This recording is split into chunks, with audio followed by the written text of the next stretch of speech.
Retour sur un documentaire qui a fait beaucoup parler de lui depuis quelques temps et qui n'est pas passé inaperçu. Sorti le 11 novembre, le film documentaire français Hold Up connaît un grand succès. Le film qui entend démontrer l'entreprise de manipulation globale entourant la pandémie de Covid-19 a été vu par au moins 3 millions de personnes ce lundi d'après un décompte du site France Inter.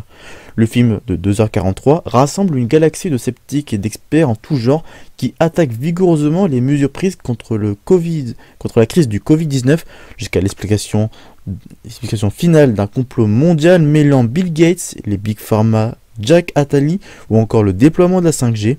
Le film a été relayé massivement sur les réseaux sociaux depuis la semaine dernière, mais ce film a fait polémique. De nombreuses fausses informations ont été annoncées durant le documentaire français Hold Up, comme sur le port du masque ou l'origine du virus. Plusieurs personnalités qui ont participé à ce documentaire, parmi eux, Philippe Douste-Blazy a également témoigné face à la caméra du réalisateur du film controversé et qui regrette d'y avoir participé.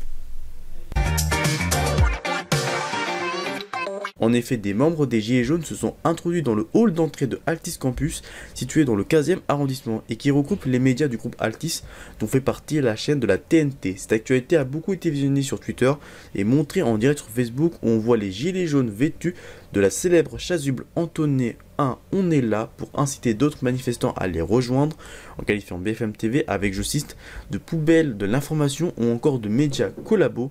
Christophe Barbier, l'éditorialiste de la chaîne, est nez à nez avec eux.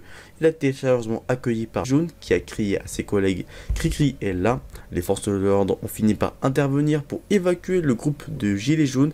Du côté de la direction de BFM TV, le directeur général d'Altis, Arthur Dreyfus, condamne cet incident qui n'a duré qu'une dizaine de minutes. Il a annoncé le renforcement des mesures de sécurité. Au début de ce mois-ci, Jean-Pierre Pernaut, le présentateur du journal de la mi-journée sur TF1, va quitter le journal en décembre. Après 32 ans à la tête du 13h de la Une, il tira sa révérence, mais il continuera de présenter de nouveaux projets chez TF1. Il continuera à mener des opérations de proximité comme SOS Village et participera toujours aux éditions spéciales de l'antenne. En outre, il proposera des formats longs de reportages sur TF1 et présentera un nouveau rendez-vous sur LCI et développera une offre digitale de contenu sur les thématiques qui lui sont chères, des régions, du patrimoine et de la proximité, ajoute la chaîne.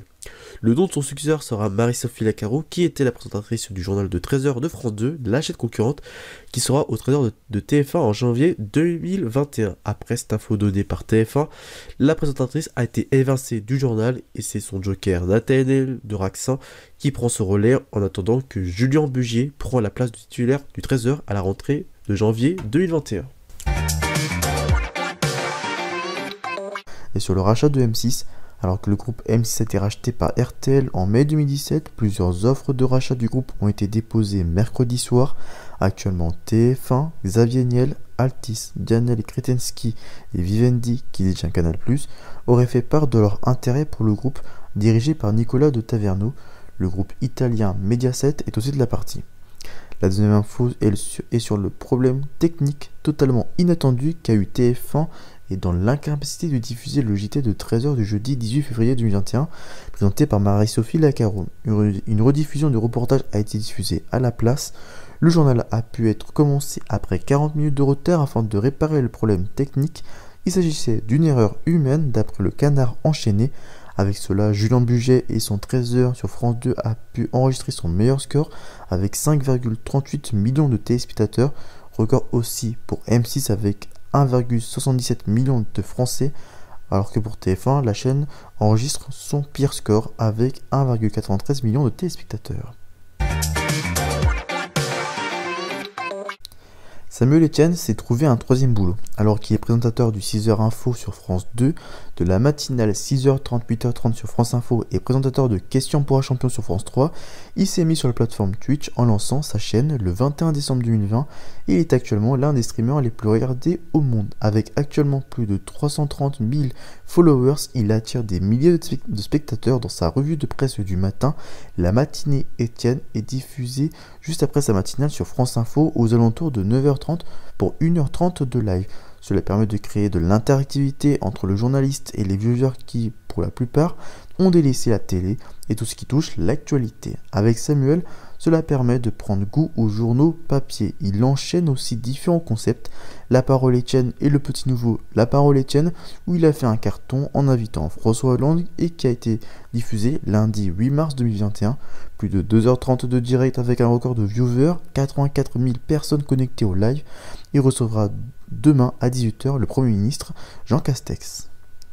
Après Samuel Etienne et son entrée fracassante dans le monde de Twitch, c'est au tour des chaînes traditionnelles de s'y mettre.